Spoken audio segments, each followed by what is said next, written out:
Well, hello. This is a first. Just so you know, in case anybody's worried about me, Gabrielle's in charge of the phone. Nothing to do with me. I'm driving, I'm minding my own business, right? I'm the caretaker, the peacekeeper. Peacekeeper, yeah. Right, before we move on, Gabrielle Collins Lawlor, introduce yourself so the people know who you are. I am in the process of changing from Gabrielle Collins Lawlor to Gabrielle Collins. I am a friend of Nicola's and I am a follower of Nicola's for a few years. From my lovely son who introduced me to her many moons ago.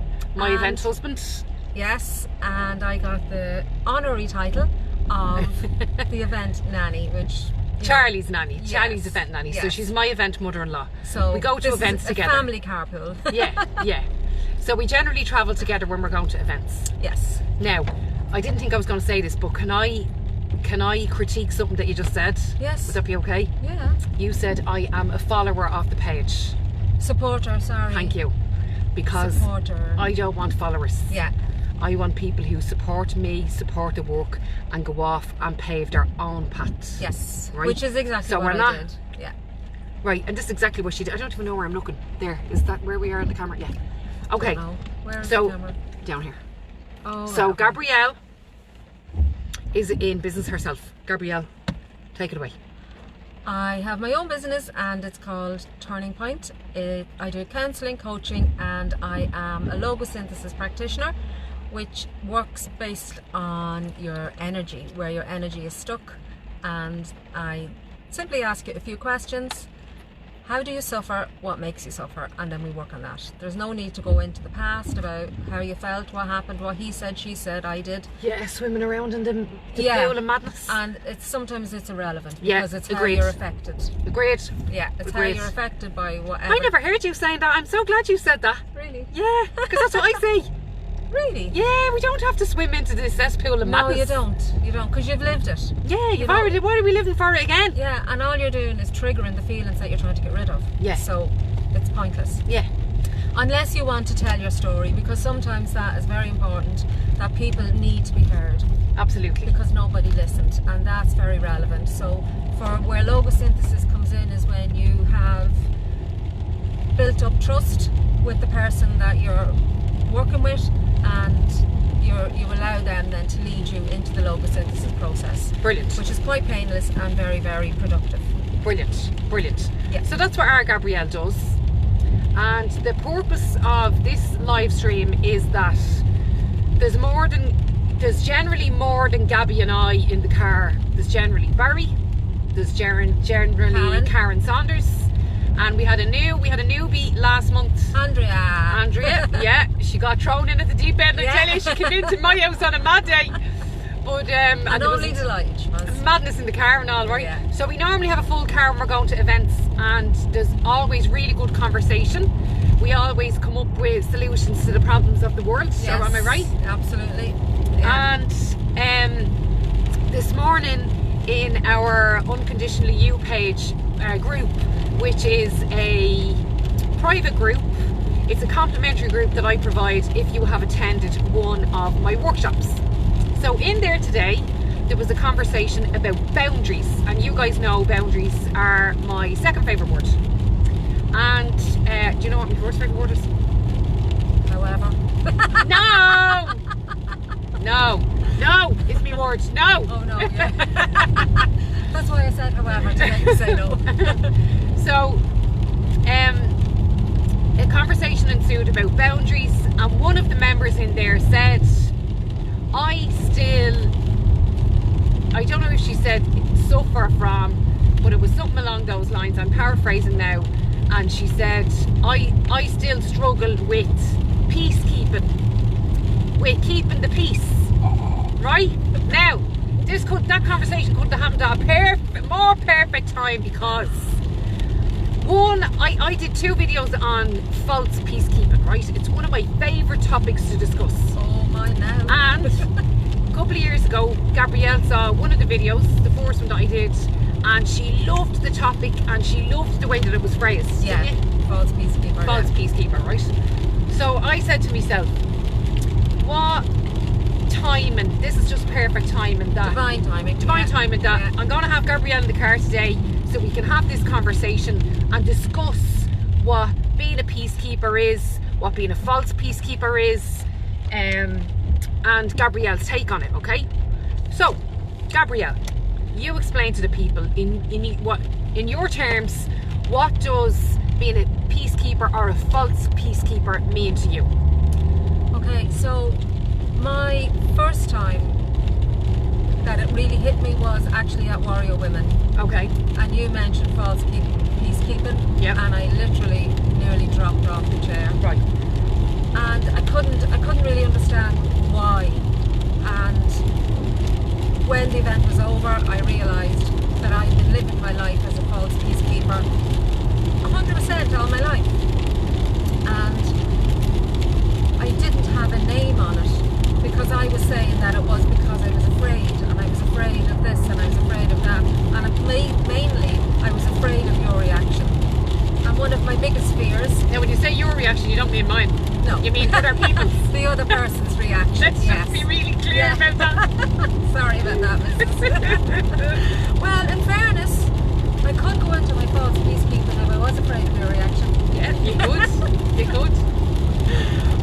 But I was afraid of everybody's reaction because I was a very timid, very introverted, very quiet person, and I was afraid of everything because I lived a lot of my life behind the sofa because I had this thing about noise, and I learned as I grew up that the noise was the sound of my father shouting, and that's what I was afraid of, and I carried that through my whole life. I was triggered an awful lot by the sound of his voice, and that's where my false peacekeeping came from. Plus, not being listened to when I was a child. So when I was asked, "Are you okay?" I would say, "Yeah," even though I wasn't. I was far from okay. So I learned that, and it carried me through. It got me through an awful lot of scrapes because I didn't get involved in conversations that was really none of my business, but it also put me in danger for conversations that I should have stood up and looked after myself, and I didn't know how, and I didn't know what to do. And it's very well people saying don't do this and don't do that. Basically, you need to be shown, you don't know how. So it's like, if you're telling me to do something, will you just show me how to do it, please? Yeah. Because I really don't know, and when you're living in that much fear, something that would seem very logical to somebody, to you it just goes straight over your head and you can't hear. Yeah. Because when you're in a place of fear, you just cannot hear. I couldn't hear, and I know there's lots of people the same. So my false peacekeeping was huge, and it just got me into so much trouble. It got me to a place where I almost died because I was living in so much danger, and I was choked almost to death. I was thrown down the stairs because I could not stand up and say no more. So I had 3 experiences basically of that was really life-changing, and I learned from that very, very, very slowly that I needed to become a peacekeeper, and that was the peacekeeper of my own heart. And that took me a long time because I lived my life so numb, and I actually didn't think I had a heart. I We're knew. just going to pay the toll. Hang on just 1 Okay, second. sorry, we'll have to pause. How are you? How are we keeping? No bother. Good woman. 2 hours to go and 2 hours to go and you're home. Light that fire. And wrap yourself up warm. I better be lit by the time you get home. yeah, with a glass of wine. wait. A glass of wine waiting. I love your style. Take it easy. She has no problem with peacekeeping in her house. false peacekeeper. She's not a false peacekeeper, that's for sure. Sorry, Gabrielle, go ahead. You're okay. But anyway, I think I was saying that I lived my life numb, and I knew that there was a heart beating in me, but I couldn't look at an emotional heart, if that makes sense, until I almost died. And when I was I had a nervous breakdown, and I was in a mental hospital, and it literally came to me. I was looking out the window of the hospital, and there was bars on the window obviously, and I looked out, and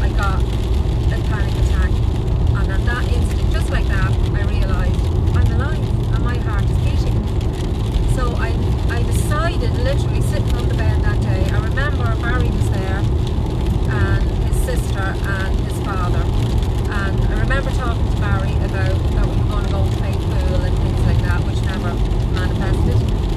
But anyway, in that moment I knew that I was going to become a peacekeeper and to guard my own heart, and that's my understanding. Peacekeeper for you. Yeah, for me. Yeah. Yeah, and I was going to learn to guard my own heart. Okay. I didn't know how I was going to do it, but I taught myself. Because I visualised my heart very cut up and wounded and bruised. So I started doing meditation, and I meditated that I had this lovely, rich, creamy salve, and I just literally visualised myself putting it on. Wow, And that's powerful. yeah, but I could only learn to say no to very, very small things. Like Now we're getting to the point of it now, right? She could only say no to small things. tiny, tiny So little things. Gabrielle's experience with being a false peacekeeper is the extreme version, is Yeah. the like worst Oh, yeah. version Yeah. of false peacekeeping, right? Yeah. So the video that I did, which is a lesser version but also very, very destructive, is people that say things like, oh, just give them whatever they want, or shh, don't tell them that happened, or Yeah. shh, don't say that, What happened? Don't in this upset house. them. Yeah. don't upset them, or just sacrificing yourself. And see, even in Nicola with children, you see it with children, parents with children. Like they give in to children so much just to keep the peace, they say. Yeah, Or just keep them quiet. yeah. But it's not. So the purpose of me doing that video originally was, if you are a false peacekeeper with children, right? You know, oh, they didn't, oh, I don't mind them. Oh, I know they're being naughty, but they didn't sleep very well last night. Yeah. Or they ate too much. Or they didn't eat enough. It's too hot, it's too cold. The sky is not blue They enough. don't know any difference. They don't know any difference. And do you know what? Do you know what happens with kids that don't know any difference? They never know any bleeding difference unless until you teach them. an adult points it out. So if you take a child that is being nurtured and cultivated with that kind of culture in a family, they grow up into adults that are boundaryless. Exactly. They have no boundaries. And when you have no boundaries, that leads to other destructive behaviour, which is for a different video. But the point of it is, if you are an adult who is currently a false peacekeeper with children, I am telling you, that is going to end in disaster for you. Or if you're an adult that is false peacekeeping with other adults, you might win the battle in the moment, but you will never win the war. You are going to have to rinse and repeat, rinse and repeat, rinse and repeat, over and over and over again, and it never comes back, Gabby, in the same level. No. It always comes No. back a bit bigger, and a bit bigger, and a bit bigger. And when it comes to children, how we're pacifying them, what we pacify them with gets bigger too. Yeah. Yeah. And because as well, it's also the story we tell ourselves, because if you're in a particular situation and you know you don't feel comfortable with it, but you're afraid to say yes sometimes, or you're afraid to say no, whatever it is, we build it up in our heads and we tell ourselves a whole big story of, well, if I do this or I say this, then he or she is going to, and then Yeah. this is going to happen. Yeah. So we have exaggerated the whole experience and it's lost. And then we end up being the false peacekeeper because we're so enmeshed in that fear. Yeah, but the other part about it is, Gabs, you know, when you know, if you find yourself in a situation where you're like, shh, don't tell them that, don't upset them, just shut up now and keep that under Yeah. wraps. Yeah. We're fearing the other person's reaction, Yes. right? But if we tell the truth and lay it out on the line and point out the pink elephant in the room, and the big reaction comes, the more of those big reactions that come and we say to that person, your reaction is actually unacceptable. That's unacceptable to me for you to behave in that way. That's not how we deal with it in this house. How we deal with it in this house is whatever way it is that you deal with it. Yeah. But avoiding the reaction is only putting off A bigger reaction. Yeah. Am I right, Gabs? Yeah, and the thing is as well, like that whole sentence that you said, we don't handle that this way. I mean, when you're starting to say no and stop being the peacekeeper, sometimes it's like no, and it's and you're terrified. And so what I learned to do was I said no and I left the room, because my leaving the room was a bigger statement than my little mousy no. Yeah. And you weren't there for the reaction. Now, however, I remember, it's actually funny now, but I remember the first time I said no to my ex-husband, and we were upstairs in the bedroom, we were putting a bed together, and he was using all this foul language at me, and I said, no, don't speak to me like that. And I did left the room, and honest to God, I don't know. I was walking down the stairs, but when I got to the bottom of the stairs, he was there. He literally jumped over me on the stairs to attack me when I got to the bottom of the stairs. Okay. So that was extreme behaviour as well. That's extreme. Yeah, but the key thing was, when I actually said my little quiet no, something in me grew. And I was going down the stairs. You're self-esteem. Yeah, I didn't have the name. I didn't know what it was. Yeah. And I was going down the stairs, and he was at the bottom of the stairs waiting for me. Like now I think it's so funny. And I just walked past him. And I held your power. Yeah, I didn't need you to say owned her anymore. no. I owned it. And slowly, from very tiny little things like to say no thanks, even down to a sweet, I would take something from you because you were offering it and I didn't want to offend you. That's how bad it got. When I didn't, someone would give me a coffee sweet and I'd say thanks. I hate coffee sweets. Oh, Gabrielle, when you think about it, like, I hate coffee sweets. So that's how I started slowly, and then it get bigger and bigger. And it took me a long time, so it's not something that is going to happen quickly. no. So be patient But with starting yourself. with the small no's. But the other Yeah. part of it is that 6-week course that I was doing in Duleek with the amazing women of Duleek. We spent the first whole session discussing different ways of saying no without saying no. Yeah. So discover ways in which you can say no without actually saying no, because it's easier to start with and then you'll build up to your no. So my ways of saying, now I have no issue with the word no, but now I don't. What I would say to clients is, can I get back to you on that? These are the words that I'm given as tools for my clients. Can I get back to you on that?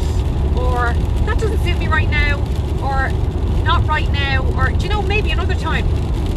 There are loads of different ways of saying no without saying no. It doesn't suit me right now. It doesn't suit me right now. And one of the things that I did as well was I would just close my eyes and just turn my head. If I wasn't able to speak, I would just let it go. And that was giving a message as well. You know, this was not up for discussion. Okay. So, but the powerful thing is to move yourself out of the room. I found that for me really, really powerful, because you say what you need to say, not from a reactive place. Yes. And then leave the room. Yeah. Or this is a great way of saying no. Just put your hand up and just say it's not up for discussion. And that's what your hand is saying. Speak to the hand in some ways. Or another way to say is that's non-negotiable. Yes. That is a non-negotiable. Yeah. Do you know another thing actually I thought of saying there, which is very important, is even if it's a no, or any message that you're delivering to somebody that is definitive, and if it's a difficult message, it is extremely important. I say this to my clients all the time. It's extremely important that when you deliver the message, stop talking. Yes. And that's why I do that with the hand. So say it, and then that's it. Because the energy between you and that other person, you have to allow the awkward silence to arrive, because growth only happens in discomfort, and that's uncomfortable. Allowing an awkward silence is uncomfortable, and generally the next person to crack that speaks is not the winner. Yeah, exactly. Okay? Yeah. So anybody who pushes you after a no is starting the manipulation process, because no is a full sentence and needs no explanation. And anybody who doesn't respect your no, you need to be mindful of those people. Now I don't mean little small kids, because little kids are going to push a no all day long. Yes, but I'm talking about adults.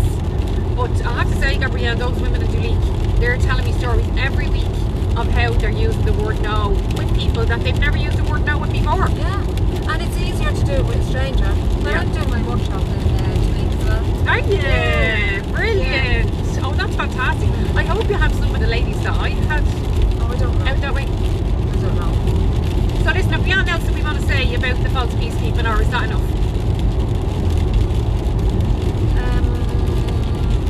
Well, for me what worked as well was saying, I don't know. If I wasn't able to say no directly to you, I would say, I don't know, I'll think about it. I'll think about it. I'll Yeah. think about it, and that worked as well. Yeah. You know, that was really, really, that gave me space to build myself up, Yeah. to say my no. You know, so that works as well. Brilliant. So, Well, listen, is it okay that if people want to ask us questions in there, we can get back to them later? oh, 100%. Okay. Yeah, if we can help anybody. Yeah. So if you're not familiar with Gabrielle's work, I want you to go on to Turning Point Facebook page. What other social media are you on, Gabs? Instagram and LinkedIn. Okay. So hop on to Gabrielle's page. Gabrielle is, I just know I only keep good company. Gabrielle is an amazing human being that I really, really look up to and admire. I love spending time with you. Thank you. Love spending time with I you. likewise. Thank you. She's very clever. She's very clever. Swear to God that wasn't a compliment for myself. And Gabrielle just gave me my first chewing gum in 2 years, because I got my braces off this morning.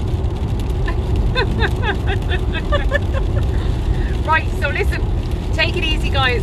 We're on our way over to TEDx in Dunleary to watch our two friends speaking. So I'm really, really looking forward to that. You looking forward to it, Gabs? I really am. Yeah. Yeah. Can't wait to I hear can't about wait. Yeah. Yeah, this is Gab's first TEDx. My virgin journey to TEDx. Yeah, absolutely. Yeah. Right, so Yeah. listen, watch this space for more carpool conversations. I think the next time we'll all be in the car together will be Amanda Delaney's We Can We Will Awards. Yeah. And there'll definitely be more people in the car, so there'll be great crack. Yeah. And have a gorgeous Friday. And Stay if you safe. have any requests for songs, please put them up and we will do our best for that as well. It's not karaoke, Gabs, it's conversations. But we can sing our songs. So you have a taster now of the crack that goes on in this car on the way anywhere. Gabs, would you mind pressing finish? Okay. Take it easy. See you later, Slán.